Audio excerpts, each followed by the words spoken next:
Ah, bien, continuando, nos quedamos en la parte donde analizamos algunas centralidades. Vamos a continuar. A veces lo que no nos interesa analizar no es un nodo de manera individual, sino cómo se relacionan, perdón, con otros nodos. Aquí podemos hablar de community detection, es decir, en las interacciones, en las relaciones, identificar comunidades.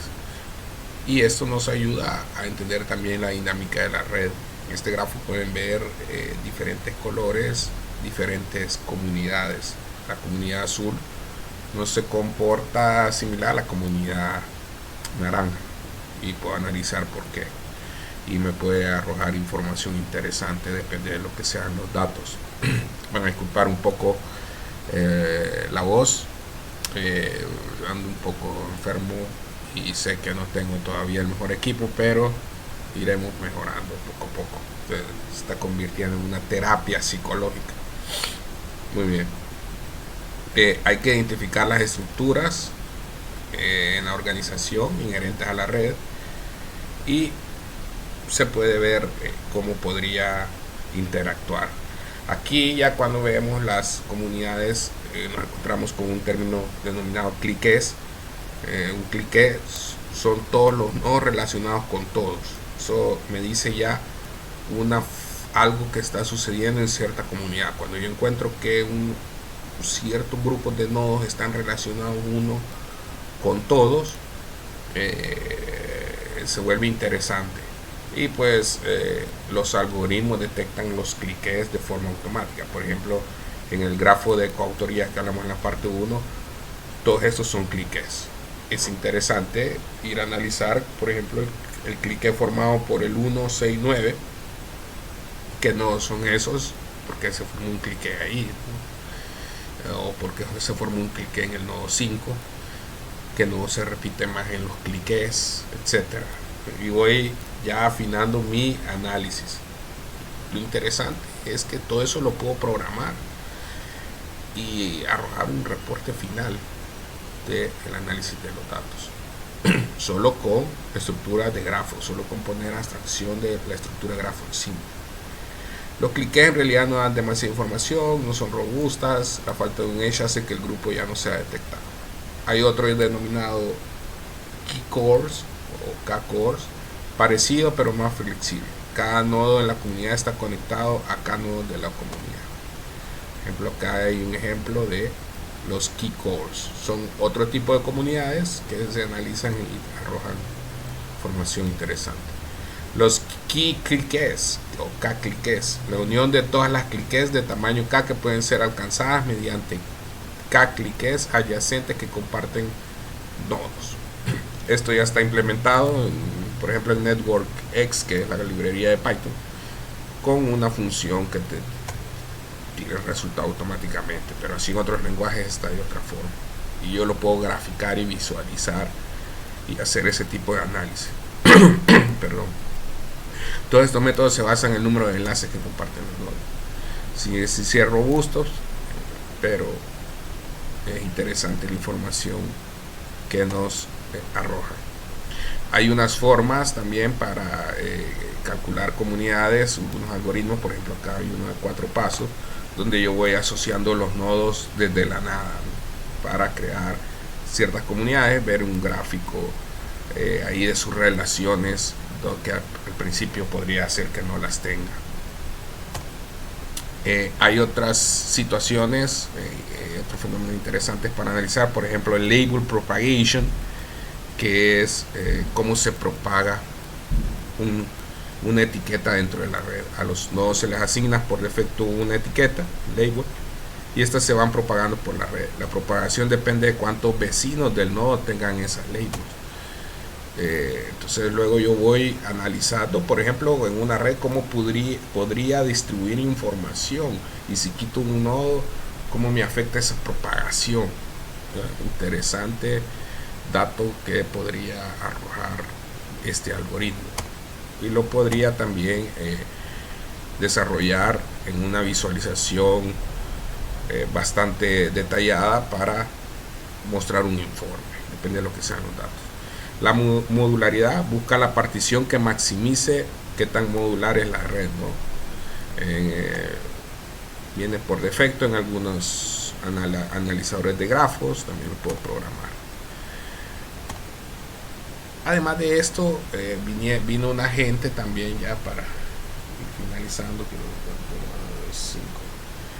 ir finalizando y se fue todavía más arriba, ¿no? Y vio que los grafos explican muchas situaciones de la vida y dijo, bueno, ¿cómo puedo generar de la nada un grafo? Que desde mi punto de vista es un poco cómo se generó el universo, cómo yo soy teísta, como esa energía universal empezó a conocerse ella misma. Para mí viene de un poco de la nada, que siempre está llena de todo, y se fue organizando, ¿no? Entonces esta gente pensó lo mismo, solo que a nivel de la abstracción de grafo, y lo pensó también para simular la transmisión de una enfermedad, para comparar redes que estoy estudiando. Por ejemplo, está el algoritmo Erdős-Rényi, que es uno de los más simples. Hay dos formas de generarlo. Una es por el número de nodos que tendrá la red y el número de edge que tendrá cada esa red. Yo solo doy cuántos nodos y cuántos edge y él me genera el grafo. Aquí por ejemplo le di, mira, 50 nodos y 50 edge y me generó ese grafo random. Podría ser una proteína de la nada y la generación de la vida. 50 nodos con 100 edge. ¿Ves cómo cambia el grafo? Y hay una forma de hacerlo por probabilidad. ¿Qué probabilidad de que dos nodos compartan un edge? Acá está 50 nodos con una probabilidad de 0.05, 50 nodos con probabilidad de 0.4. El modelo de Rényi no modela bien ciertos fenómenos, pero se está trabajando en esas situaciones. El preferential attachment es un proceso donde se distribuye entre un conjunto de actores de acuerdo a quien se tiene en ese elemento. Es como ponerle prioridad al label propagation. También me arroja información interesante. Claro, en este caso las redes quien más contacto tiene suele recibir más avisos, preferential attachment. Luego está la Power Law Degree Distribution, que es lo que ya también hablábamos, donde yo grafico la distribución en un plano cartesiano X y Y de los degrees y veo el patrón que sigue. Y se ha visto que si hay una Power Law similar a otra Power Law, se pueden inferir suposiciones, ¿no? Por decir algo, si en mi interacción social hay una Power Law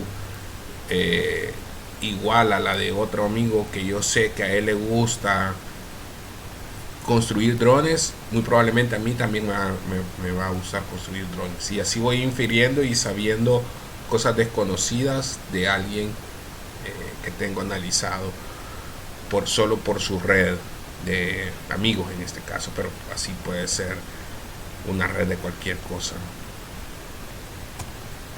También está el modelo de Barabasi y Albert, que también es pensado para hacer grafos de la nada.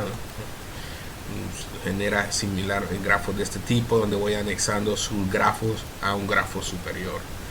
Otro fenómeno interesante de las redes es el Small World Networks, que lo que me dice es que se ha hecho un experimento de que yo puedo llegar a cualquier parte del mundo solo con 6 grados de separación en la red humana.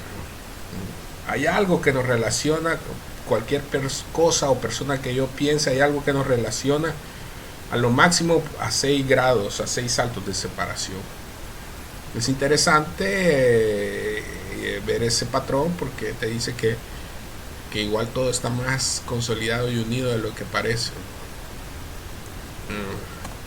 Luego hay otros algoritmos para interactuar en este separation degree, los small world, el clustering, que son los amigos de mis amigos, suelen ser mis amigos, average de paths cortos, etcétera. un par de cosas más. También interesante cómo puedo yo minar datos. Está la Divipedia, puedo hacer mining en social web, y ahora con el tema del internet de las cosas, pues todo va a estar conectado, todo va a estar interactuando en la capa de datos, y vamos a poder inferir situaciones que en mi entender antes no podíamos ver. No todas las redes se comportan igual. Entended bien los datos que estáis analizando. Elegí con cuidado cómo construir la red, porque dependerá de la topología y de los modelos y las abstracciones que aplique, dependerá de lo que puedo inferir, ¿no? Pero no, tampoco solo se quedan con el contenido de la red, también la forma, también las potencias de los componentes que la forman nos dice mucha información, ¿no? Solo hemos visto un tipo de grafos, pero hay otros grafos más interesantes y que tienen también su matemática. Grafos bipartitos, hypergraphs, multigraphs. Es un mundo bien interesante. Bien, hasta acá llega la presentación, en este caso de grafos. Voy a estar subiendo más contenido. Les agradezco haber estado hasta acá. Espero subir la frecuencia de los vídeos, de cualquier otro contenido también. Motivar a que el tema de los grafos se siga explotando. Es un tema que lleva a la programación muchas de esas cosas que pensamos que no se pueden programar, y desde mi entender la conciencia tiene mucho que ver con los grafos, aunque al definir la conciencia, que no la tenemos definida todavía, vamos a poder hacer las asociaciones con grafos mejor. Así que hasta luego, nos vemos en una próxima escena en la web. Que estén bien.